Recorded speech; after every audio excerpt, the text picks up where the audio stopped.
Hello and welcome to the second season of Talk the Walk with SCMHRDians, a podcast series brought to you by the Admissions and PR team of SCMHRD Pune. Through this podcast, we will explore an aspirant's journey while preparing for the SNAP exam from the preparatory stage up until the G.Jatin process, and information about the various courses at SCMHRD Pune. This season will bring in new perspectives on how to crack the SNAP exam and will have students from SCMHRD giving their valuable insights. I'm your host for tonight, G.Jatin, currently pursuing sales and marketing. So let's get right into it. This episode seeks to give you more information on an MBA in Human Resources at SCMHRD Pune, as well as the eligibility criteria for the same. The podcast also includes tips and tricks on how to approach the SNAP exam by 99 percentilers. Our first guest for today is Shreyas Sehgal, who is from the junior MBA batch with a specialization in HR. He is a pure science graduate in the field of biotechnology from Christ University, Bangalore. Having completed his graduation in the year 2021, he is a fresher and an avid HR enthusiast.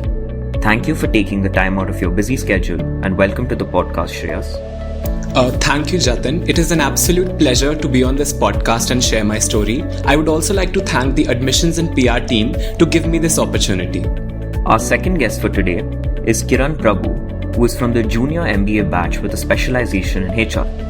She is a hospitality graduate from the Institute of Hotel Management, Goa. She also had the opportunity to intern at the Taj Group of Hotels in Mumbai. Having completed her graduation in the year 2021, she comes with a diverse field with interest in HR. Thank you for taking the time out of your busy schedule and welcome to the podcast, Kiran. Thank you so much, Jatin, for inviting us where we can actually share our experience that can help the aspirants prepare not just the SNAP but also for the remaining process of the admissions, which is the G.Jatin process. So I would like to kick off this podcast with a question. If someone is a non-engineer, it is often perceived that they would have to work much harder to hone their quantitative and reasoning skills to ace competitive exams like SNAP.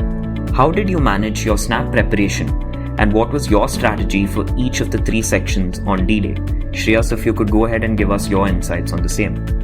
I would like to start this by sharing that it is an absolute myth that one needs to be an engineer to have that sort of analytical mindset which is necessary for doing well in competitive exams like SNAP.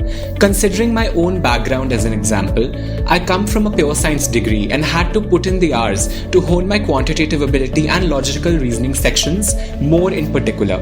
Being an avid reader since childhood, the verbal ability section was my strong suit. SNAP being an exam that tests one more on quick thinking, speed and accuracy over too much conceptual depth into one particular topic, I adapted my strategy on similar lines. For VARC, my focus was to finish the section in 8 to 10 minutes as that was my strong suit, and I have time available for other sections.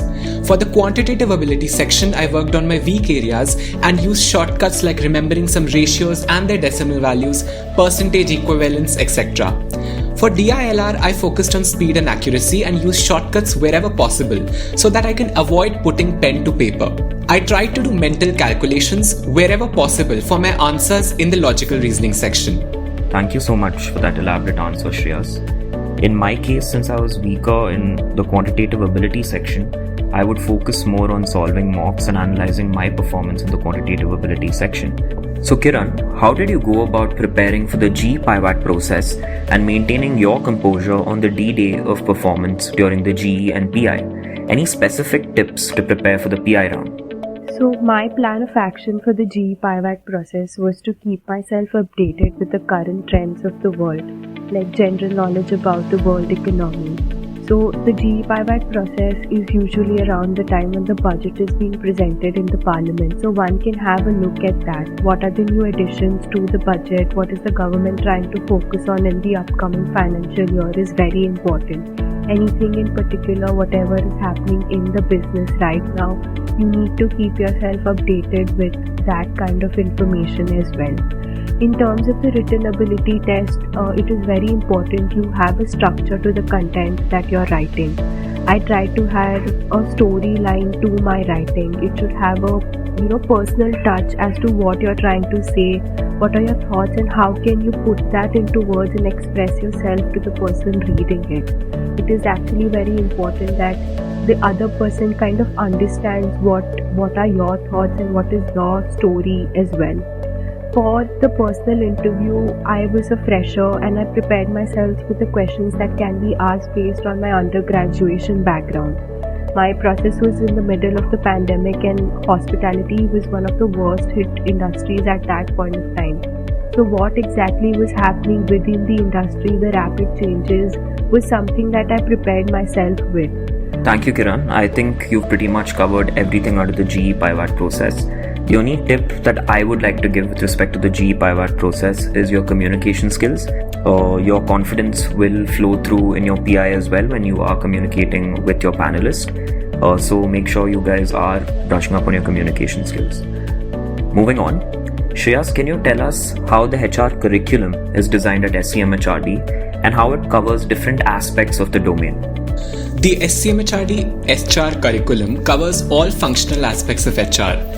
Because from semester 2 onwards, a student specializing in HR gets to explore all different domains academically, like talent acquisition, talent management, learning and development, employment-related laws, and the list goes on.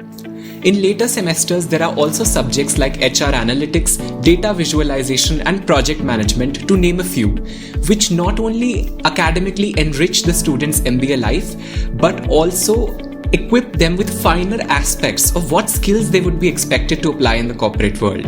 Some domains in the field of HR can be very theoretical, but the curriculum at SCMHRD is designed in a way where we are made to explore practical aspects of those subjects via comprehensive assignments, guest lectures, and interactions with industry experts.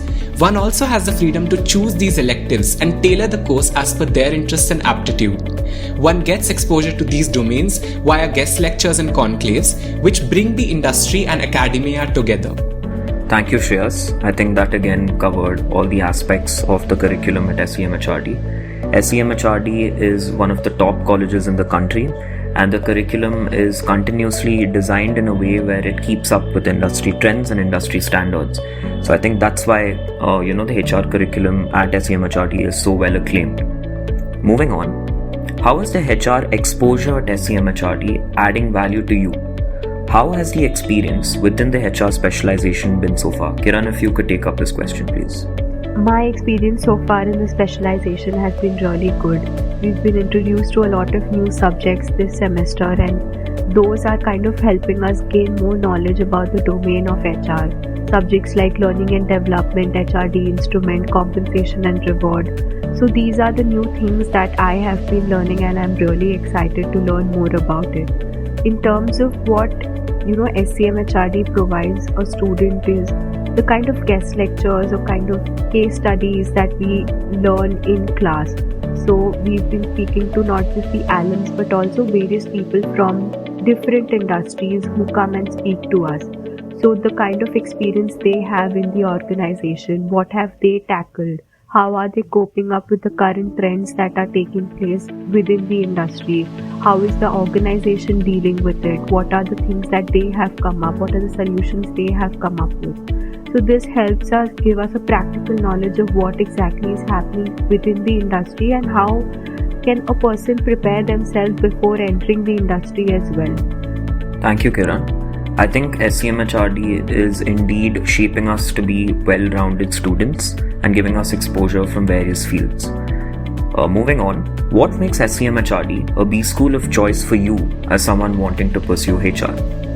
Firstly, SCMHRD is one of the most valued institutions in the country to pursue an MBA in Human Resources or any other specialization per se.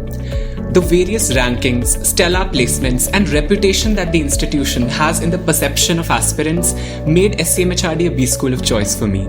Adding to that, our strong alumni base with alums who are at very reputable positions in the industry, and the AACSB accreditation, which meant that all the processes in the B school are globally benchmarked, added to my decision making. The curriculum is also industry ready and very up to date with the help of experts.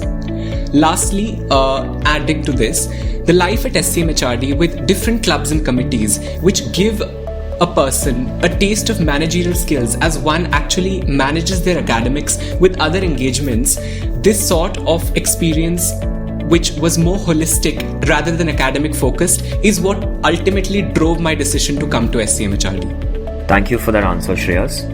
I indeed think that your answer was very insightful. I think obviously the clubs and committees are completely student driven, and that is something that is very interesting as we get to learn on the ground. Moving on. With automation in the field of HR, industry trends are changing at a rapid pace. How does SCMHRD equip its students to keep pace with these changing demands of the industry? With automation in the field of HR and the rapid changes that are happening in the industry, SCMHRD also provides a lot of things. Like I mentioned about the case studies that we get, we also have a one-to-one faculty mentoring that is provided to us. Me being a fresher, I think it was really important for me to have that input from somewhere that can help me prepare myself. So whenever I speak to my mentor, it's always a great experience when they share what they have faced, what are the things that, what are the expectations of the industry, of a particular organization, what they have also, heard, what they have experienced, what do they feel that how a person should prepare themselves as well. So these are the few things that SCMHRD gives its students to equip themselves with the kind of changing trends or the rapid changes that happen within the industry as well. So as we come to an end to this episode of Talk the Walk with SCMHRDians, we would like to thank all the aspirants for your time and hope that we were able to answer some of your queries during the course of these past few minutes, and hope you get into your dream B school. You can follow us on all our social media handles to get the latest snap updates and information regarding SCMHRD admissions. Stay tuned for the next episode of Talk the Walk with SCMHRDians, where we dig into another topic. Until then, stay safe, stay healthy, and keep preparing. This is your host, G.Jatin, signing off.